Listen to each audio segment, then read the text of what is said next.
સુરતમાં પૈસાની લાલચમાં સગા ભાઈએ જ ભાઈને જેલના સળિયા પાછળ ધકેલી દેતા માતાએ મીડિયા સમક્ષ પોતાની વ્યથા ઠાલવી હતી અને હકીકત શું છે તે અંગે માહિતી આપી હતી। કહેવત છે કે જલ જમીન અને જોરું ત્રણેય કાજિયાના છોરું। સુરતમાં સગા ભાઈએ જ ભાઈ પર છેતરપિંડીનો કેસ કરી જેલના સળિયા પાછળ ધકેલી દેવાની ઘટના સામે આવી છે। વાત કંઈક એમ છે કે ગઈકાલે ઇકોસેલ પોલીસે છેતરપિંડીના આરોપમાં જીમ ચલાવતા યોગેશ ઇટાલિયાની ધરપકડ કરી હતી। આ અંગે યોગેશ ઇટાલિયાની માતાએ મીડિયા સમક્ષ જણાવ્યું હતું કે મારા ત્રણેય દીકરા છે। મોટો દીકરો ડોક્ટર છે, બીજો નંબરનો દીકરો કાપડના મશીનના ધંધા સાથે છે અને નાનો દીકરો જીમ ચલાવે છે। મારા પતિ જ્યારે હયાત હતા ત્યારે મારા સંતાનો, એમની પત્ની અને મારા નામે બધાના ભાગે સંપત્તિની સરખી વહેંચણી કરી હતી। મારા પતિના અવસાન બાદ મારા બંને મોટા દીકરાઓ બધો ઘરનો વહીવટ અને ધંધાનો વહીવટ સંભાળતા હતા। વિશ્વાસ અને સમજદારીથી ત્રણેય પરિવાર અને હું સાથે જ રહેતા હતા।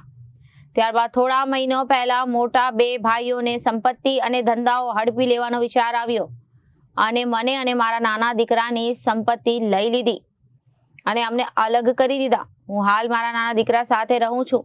મેં મારી સંપત્તિ પાછી માંગી તો મને કટુ વેણ કહેવા લાગ્યા કે આ દરમિયાન તમને મારા નાના દીકરા યોગેશ ઉપર ખોટી છેતરપિંડીની ફરિયાદ દાખલ કરાવી તેની ધરપકડ કરાવી દીધી છે। મોટા દીકરાએ અમારી સાથે વિશ્વાસઘાત કર્યો અને સંપત્તિ અને પૈસાની લાલચમાં સગા ભાઈને જેલમાં મોકલ્યો છે। મારી પોલીસ પાસે એટલી જ માંગ છે કે મને અને મારા નાના દીકરાને ન્યાય આપવામાં આવે। મારો નાનો દીકરો નિર્દોષ છે અને મા તરીકે મને ત્રણેય સંતાનો સરખા હોય છે, પણ આજે જે ઘટના બની છે તેનાથી મને ખૂબ આઘાત લાગ્યો છે। મારું નામ રૈયાબેન રાજાભાઈ ઇટાલિયા છે। મારે 3 દીકરા છે।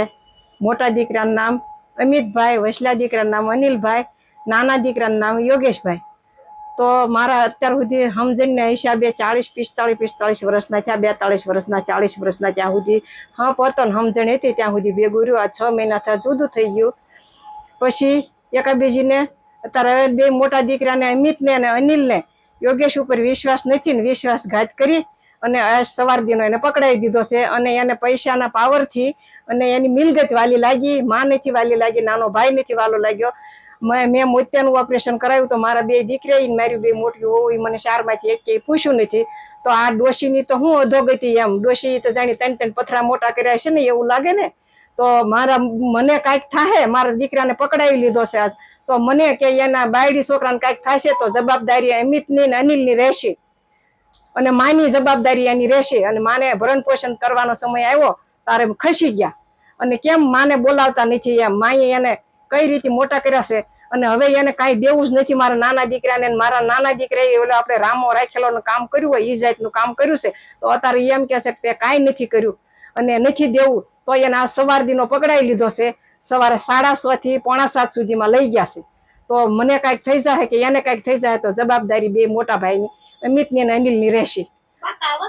2 મોટા દીકરાએ કાવતરું કર્યું અને મારા નાના દીકરાને કાંઈ દેવું નહોતું અને આ વહેલી સવારે એને પકડાવી લીધો છે અને મોટા દીકરાને 2ને અમિતને અને અનિલને મિલકત વાલી લાગી છે અને ભાઈ નથી વાલો લાગ્યો। અને આવું કાવતરું તો આજ સવારે થયું અને અમે તો કેદુના કહેતા જ થા જે માપે હોય જે હરખું કરી નાખો, તો એની કાંઈ હરખું કર્યું નહીં અને હવે અત્યારે એને લાલચ થઈ છે પૈસાની અને મિલકતની, એટલે એને દેવું નથી કાંઈ નાના દીકરાને। મોટો દીકરો સૌથી છે એ કાપડની ફેક્ટરી ચલાવે છે અને વસલો દીકરો છે એ એમડી ડોક્ટર છે, એ 3 હોસ્પિટલ ચલાવે છે। શું હોસ્પિટલનું નામ? Italiya hospital multispeciality. Reporter Arvind Rathod, Janadesh news, Surat.